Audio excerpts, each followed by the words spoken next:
I've been sober from drink, drugs, and adult entertainment websites for the last 3.5 years, and this is a video which I wish I had have had access to about 4 years ago when I was struggling on a daily basis with my own addictions and darkness. Because of course, when we're asking the question of how to defeat addiction and how to create a boundary against those behaviors which would destroy us or destroy someone else, it's really not about the addiction at all. It's about an unmet need. And in this video, I'm going to be exploring the nature of love and power. It's a very different type of addiction video, but hopefully it will break through the noise and help you with your own addiction, as well as the addictions of those who you love. Because today I got a question from Indira. I'm going to read it out for you. Indira asked me, how do you best support someone who you love that suffers from addiction whilst honouring your own boundaries? How do you prevent the guilt from occurring when setting these boundaries and the person with addiction issues seems to suffer as a result? Well, Indira, thank you for your question. I'm going to give a very unorthodox answer and return all of that energy back to you. If I've learned anything about healing my own addictions and also supporting at least a dozen people with a dozen different types of addictions ranging from drugs, pills, sex, codependent relationships, love, drink, a whole variety of situations in my one-on-one work, it's really never about the other person. It's about you. And the question that I want to reflect back to you is the nature of love and power, as I hinted in the introduction. What you asked there was mainly about boundaries, and it's this question of how can we love someone who keeps transgressing the boundaries that either we've put up and they break through, or that we're too scared to put up because we fear the consequences. So the initial way that perhaps most people will read this question is, how can I love someone? How can I love and support my partner who is hurting in their addiction? Of course, addiction is a compulsive behavior which doesn't bring the result that they're actually seeking. It's something which attempts to meet an unmet need, but of course, it will never actually provide the ultimate satisfaction, which is why we get locked in the compulsion. The root of every addiction is trauma, and the root of all traumas, more or less, go back to power and love, which are the two ultimate masculine and feminine virtues, at least for the sake of this particular conversation. What I hear, Indira, when you ask this question is a shadow conversation waiting to happen. Because on the surface, you're asking, how do I love someone and uphold my boundaries even while knowing that I'm hurting them? But really, you're asking, how can you gain more power back in the relationship? Not how can you love them better? This is a classic, potentially codependent dynamic, but at least the common dynamic of someone who loves an addict or an addict who's even facing their own internal challenges. It's how can you gain power back over your own addiction? If we look at the 12-step program, the very first step, it's not something that I'm particularly sold on, by the way, it's a useful system for many, but the very first step is about power, and the final few steps are also about service and power. Of course, there's many variations in between, but we admit that we're powerless over our addiction, and then we submit ourselves to a higher power. It's often overlooked when we're having this conversation around addiction, but what do we mean by power? What do we mean by self-empowerment? When we're in the classic addict situation of, let's say, we're trying to give up drugs, we feel like we're powerless over that drug urge, and the drug urge takes us away, but we're setting ourselves up in a dualistic relationship with something which is separate from ourselves, and forgetting that every addiction comes from an unmet need, particularly of a wounded part inside of us. This is where parts work and shadow work really starts to come into play. Something that I've learned myself, and this is a story that I guess I'll bring up that relates directly to your question in relation to power and boundaries, which we will come back to, is that I couldn't ever get over the feeling of an addiction having control over me until I realized that it's also a part of me which clearly isn't about the addiction. So in my own personal case, I tend to swing more towards power before I swing towards love. And what I mean by this is that, say for example, I Let's imagine me age 20. I'm feeling weak, I'm feeling lonely, I'm feeling overstressed from university work, and I want to go to an adult website at the end of the day to get a feeling of vitality back. Some may say I'm looking for safe love. Of course, a young man who's going to those kinds of websites, he can perform however he wants to in terms of his limited, one-handed engagement with himself and the however many women or men that he's looking at on the screen. They will never complain about his ability to perform or to be a present lover. It's literally a one-sided relationship. But in truth, I wasn't really seeking love in those moments. I was primarily seeking power. And this is a common pattern for most men. What most men experience when they're going through something like an addiction to pornography is that they get an instant feeling of powerfulness because they get a pseudo-validation from the attractive digital partner who confirms their manliness. This is not seeking love. But what we can go towards with something like food addiction, for example, that tends to be a lot more about love. That tends to be the feeling of someone binging or someone obsessing about their body image. Really what they're seeking is to feel safe, loving, and ultimately at home in their own skin. There's two different general pathways, and of course the advanced level perspective is that the pornography addict, although he may seek power in the moment, is actually seeking love. There's that classic cliche that everything in the world is about sex, but sex is about power. And the same with something like food or a consumptive process like alcohol or cigarettes. The cigarette won't complain about how you kiss it, and neither will the bottle. These two general threads are incredibly useful if we're trying to understand the underlying dynamics of addiction. Because what I've found in working with people one-to-one is that usually they will lean very heavily towards one way or the other. And the question, of course, threads in between. So Indira, with your question, you ask, how can you love someone while holding up your boundary? Well, that imagery there of what a boundary actually means is something which we often overlook. You're not the one suffering from the addiction, but of course I can turn back the question to you and ask, of course, in what way are you addicted? In what way do you need someone to change to feel okay about yourself? Of course, I don't know the personal nature of your dynamics. Some people are in really difficult situations if they love someone who's, say, an alcoholic, or someone that's a sex addict, or someone that has a gambling addiction.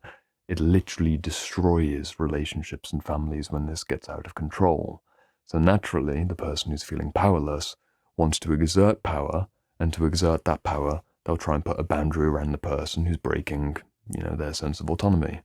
This isn't something wrong, but it's a limited conversation because it still works on that opposition kind of dynamic.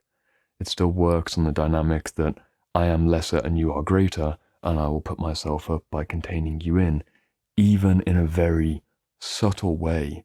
We don't realize that we're doing it. We're trying to help. We're trying to support someone who's drinking too much or smoking too much. But of course, what we're really trying to do is make ourselves feel okay by stopping them from doing something which we perceive, or in genuine actuality, may take away our power or may make us feel as if we're less worthy of love or not being loved in the way that we desire. It's such a complex conversation, and hopefully you're still following me in terms of my response. I'll summarize up to this point and then give some practical guidance. What I've learned in my own sobriety story so far is that I am personally someone who leans towards power hunger rather than love hunger, especially as I've gone deeper into my journey. So this is, I guess, getting into the eyes of an addict. Not that I think anyone should ever label themselves as an addict, because that is a very limiting ego identity which will trap you. Maybe there's addictive tendencies, but that's an aside for another day.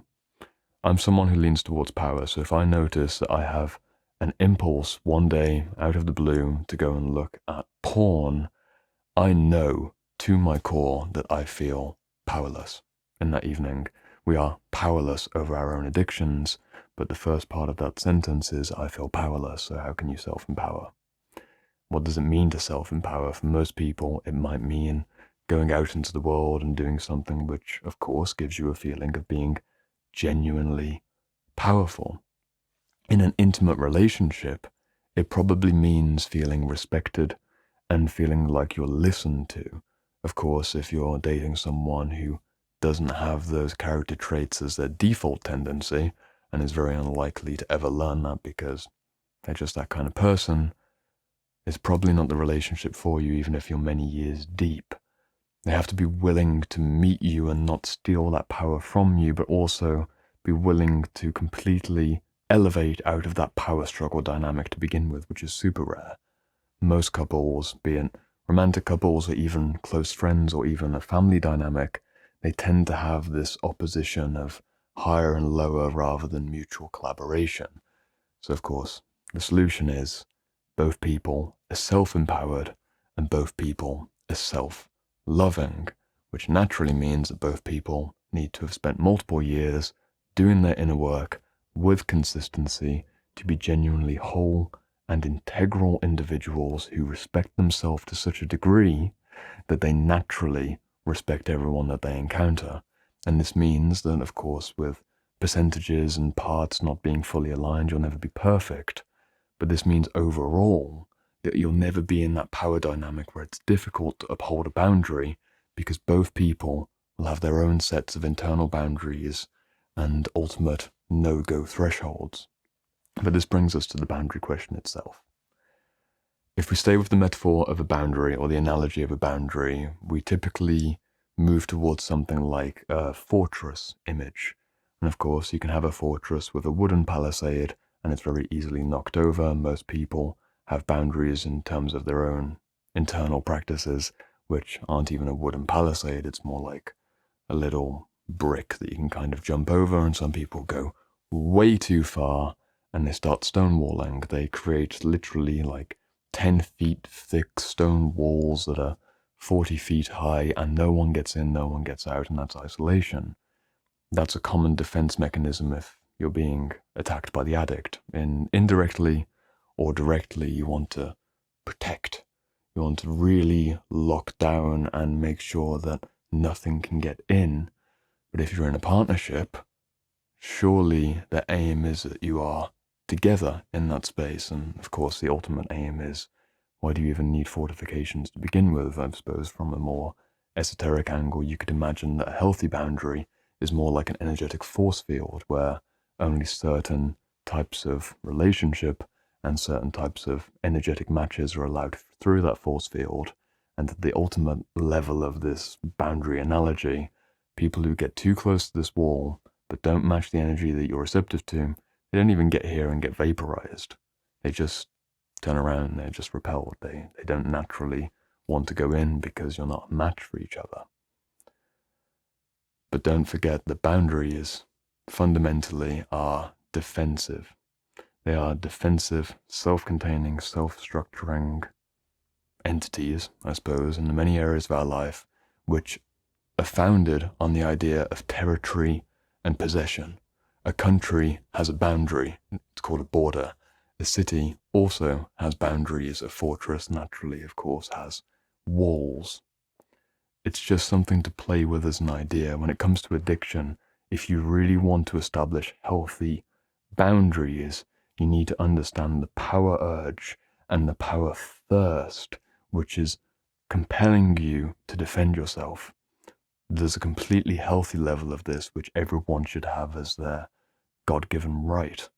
But there is an overblown, exaggerated response where all we actually need is a small, kind of nice, 5 foot tall, you can still look over it and talk to someone kind of boundary. And we get completely triggered and then stonewall our partner completely out of the situation. Of course, this is a metaphor which evolves over time. As I've worked with people, we naturally find that that imagery of a fortress ends up having a few drawbridges, it ends up having a force field-like nature. There are many ways for the metaphor of a boundary to evolve. What it means in terms of addiction is that you can have a rigid boundary for a period of time, but the rigid boundary will only stay unbreakable. It will only maintain its sense of power and its sense of actually being something to rely upon if you love yourself enough to maintain that boundary. And if you don't love yourself enough, that boundary will be overpowered by someone who has more power than your love. In a nutshell, we need both. Power without love is tyranny, and love without power is weak and sentimental.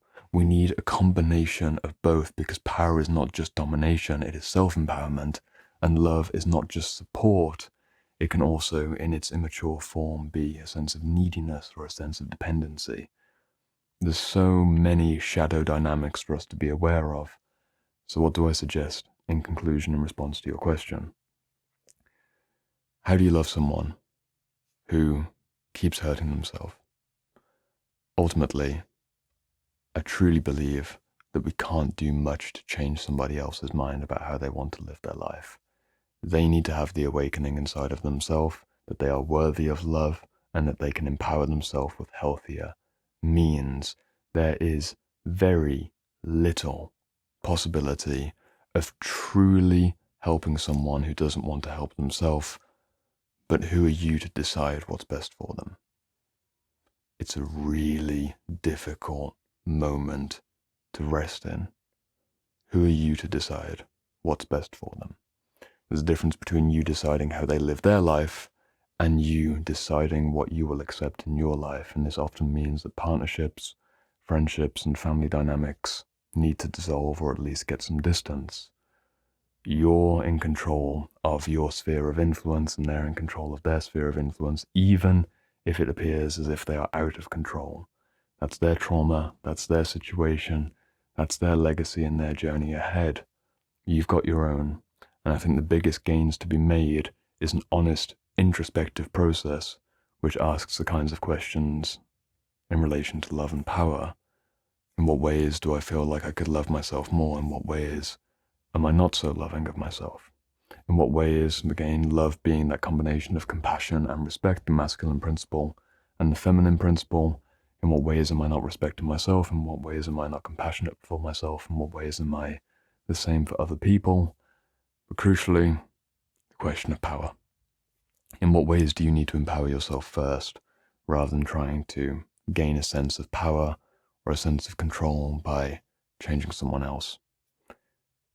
It's a conversation which honestly we don't want to have very often, because it's easier to go into that black and white dualistic addiction mentality where we're waging a war and we will one day defeat our addictions. But for myself, 3.5 years into this process of sobriety, I'm still learning every week about new ways and new methods of understanding my personal bias towards power hunger rather than a love addiction.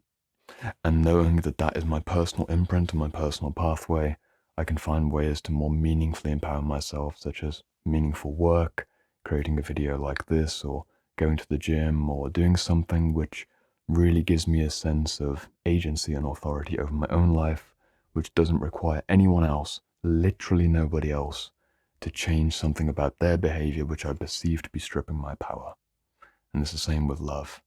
I'm not going into the world, and as you can probably see if you've watched some of these videos, you can tell that I really care about what you do with your life, but I ultimately don't need you to do what I've suggested to feel okay in my life. I'm not hungry for your love. I'm not trying to absorb and vampirically leech that in because I've got enough of it in myself. Sure, maybe on a shadowy day, I might have a little bit more of that energy as a vulnerability of mine. I may go to the comments and be like, I am worthy after all. That's human, of course. I'm not perfect. But if you're 80% oriented in your self-power and your self-love, the world around you will naturally attune to that same kind of experience. So ultimately, how do you help an addict?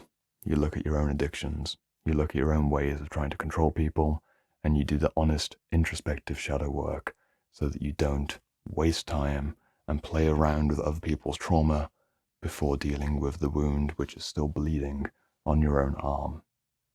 Very strong ending, but I think it's true. Thank you for the question. I hope this helped. If you want to learn more about my own sobriety, I'm going to link that video right up here. It's an old one. Don't speak about myself too much, and it might be interesting for you. I'll see you over there.